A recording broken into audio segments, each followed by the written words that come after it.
So we know that language sampling is the best way to collect grammatical and narrative information on a child. We know that it gets around or includes different home languages. And we know that it is a predictor and helps us choose reading goals. So it overlaps general education and special education.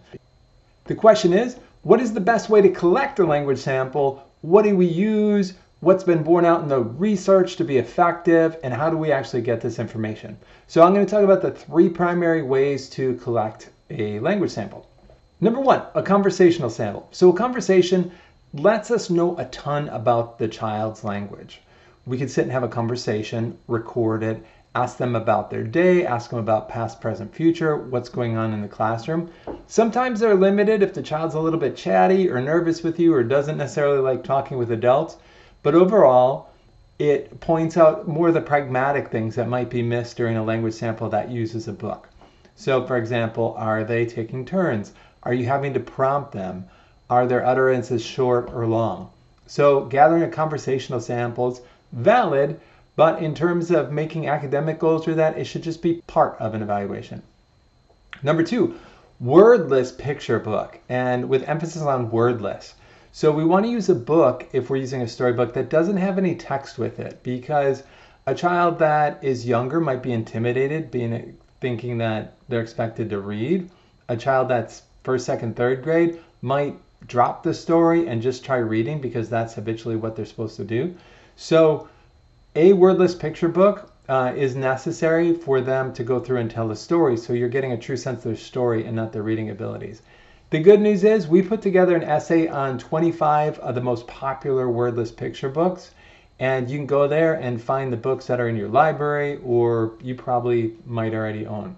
The third way is by using slam cards, and these are picture stories, and the benefit of slam cards are that they can put an order to a story.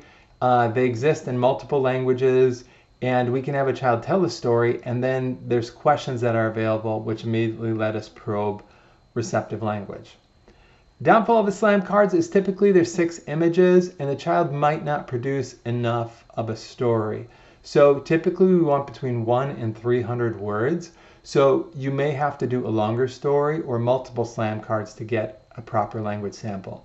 I'm going to jump in here and show you what that looks like on the Slam Card website or the Leaders Project website.